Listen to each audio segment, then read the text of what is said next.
dalam Injil Matius 28 ayat 19 hingga ayat 20. Pergilah, jadikanlah semua bangsa muridku, dan baptislah mereka dalam nama Bapa, Anak dan Roh Kudus, dan ajarlah mereka melakukan segala sesuatu yang telah kuperintahkan kepadamu. Dan ketahuilah, aku menyertai kamu senantiasa sampai akhir zaman. Saudara-saudara,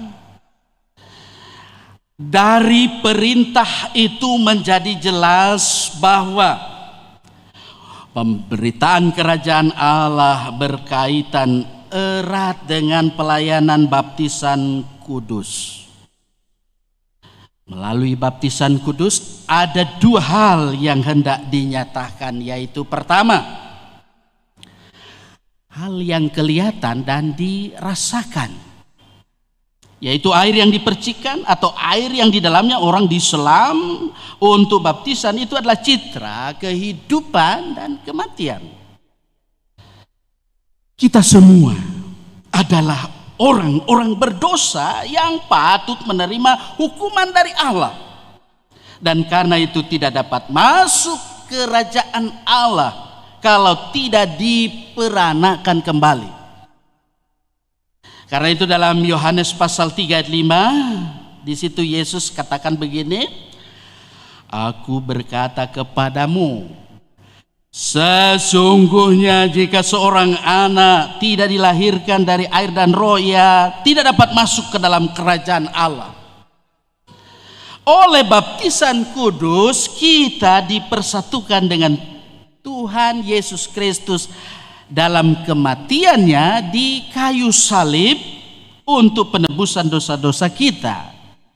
Serentak dengan itu, kita dipersatukan dengan kebangkitannya untuk hidup dalam hidup yang baru. Itu kesaksian Roma pasal 6 ayat 3 hingga ayat 5. Kemudian yang kedua, firman yang diucapkan pada saat baptisan berbunyi, aku baptiskan engkau dalam nama Bapa, Anak dan Roh Kudus. Hal ini berarti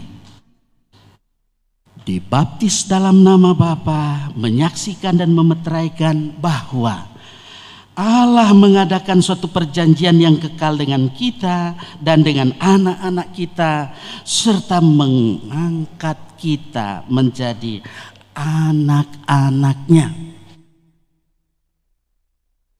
Dibaptis dalam nama Anak menyaksikan dan memeteraikan bahwa kita sudah disucikan dari dosa-dosa kita dan dijadikan anggota-anggota tubuhnya. Kita sudah ditebus dengan harga yang mahal, yaitu darahnya yang menyucikan kita dari segala dosa dan kecemaran kita. Dibaptis dalam nama Roh Kudus menyaksikan dan memeteraikan bahwa Roh Kudus rela mendahului kita masing-masing dan memberi kehidupan yang baru kepada kita. Dalam persekutuan dengan Tuhan Yesus Kristus, Roh Kudus memberi kita kemenangan atas iblis dan atas segala kuasa kegelapan. Selanjutnya kita akan dengar pengajaran tentang baptisan anak-anak. Tadi secara umum kita telah mendengar pengajarannya. Kini kita memperhatikan pengajaran tentang baptisan anak-anak. Saudara, meskipun anak kita belum mengerti tentang baptisan itu, jangan kita lalai untuk membaptiskan mereka. Karena mereka yang diperkenankan Allah untuk menerima perjanjian anugerahnya di dalam Yesus Kristus. Dan kalau gereja melayani baptisan anak-anak, hal ini didasarkan pada keyakinan bahwa anak-anak pun telah termasuk dalam kematian karena dosa Adam dan Hawa. Tetapi oleh Yesus Kristus mereka diterima dalam anugerah Allah.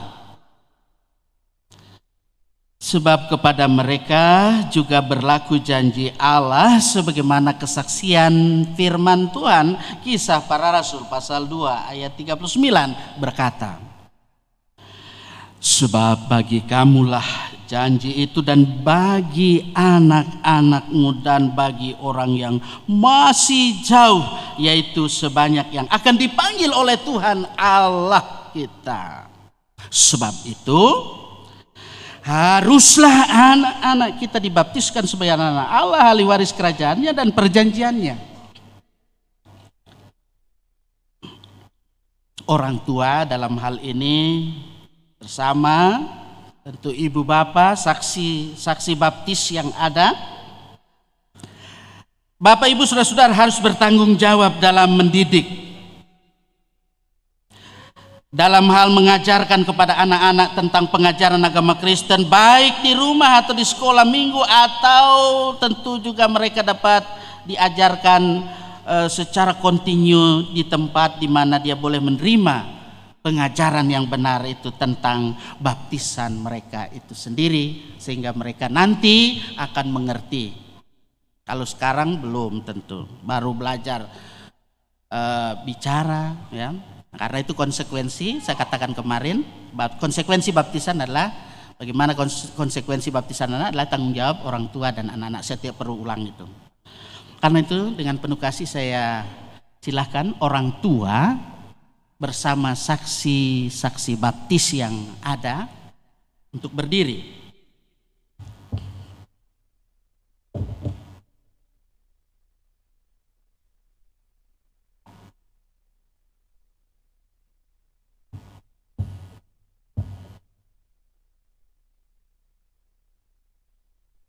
Saudara-saudara, orang tua dan saksi baptis yang telah berdiri ini tentu tadi sudah mendengar dengan baik bahwa baptisan kudus adalah perintah atau amanat Allah yang telah memeteraikan perjanjiannya kepada kita dan kepada anak-anak kita.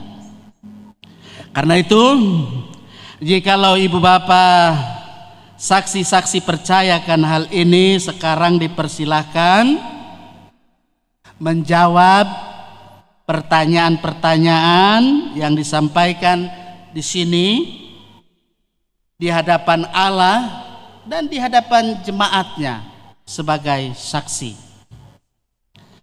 Pertama, apakah saudara-saudari percaya kepada Allah yang Maha Kuasa, pencipta langit dan bumi, dan kepada Yesus Kristus anaknya yang tunggal Tuhan kita, dan kepada Roh Kudus sesuai kesaksian Alkitab, baik perjanjian lama maupun perjanjian baru.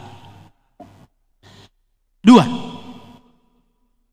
apakah saudara-saudari mengaku bahwa berdasarkan janji Allah maka anakmu ini diterima dalam perjanjian Allah, karena itu ia harus dibaptis sebagai anak-anak Allah dan anggota jemaatnya.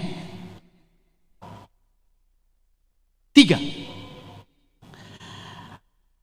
apakah saudara-saudari berjanji akan mengajar anak kita ini dalam iman kepada Yesus Kristus dalam pengajaran di rumah, dan akan membimbing mereka nanti untuk menjadi pengikut Tuhan, mengikuti ibadah-ibadah sekolah minggu dan juga pelajaran agama Kristen yang diselenggarakan oleh gereja, serta berusaha menjadi teladan yang baik sampai mereka percaya dan mengaku bahwa Yesus Kristus sebagai Tuhan dan Juru Selamatnya.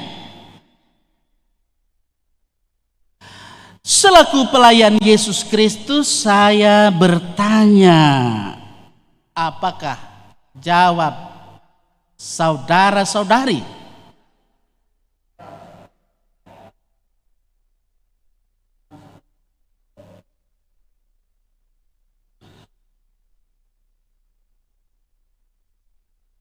Saudara-saudaraku, mari kita berdoa. Ya Allah Bapa yang Maha Kuasa dan Kekal, kami mohon kepadamu, kiranya oleh pengasihan-Mu Engkau menyambut dan menerima anak yang akan dibaptis ini dalam persekutuan.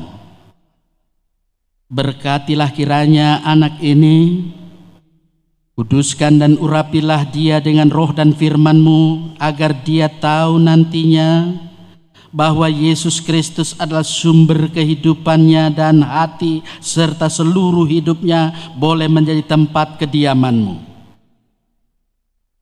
Amin. Saudara-saudara, Yesus berkata, biarkan anak-anak itu datang kepadaku. Jangan menghalang-halangi mereka. Sebab orang-orang yang seperti inilah yang empunya kerajaan Allah.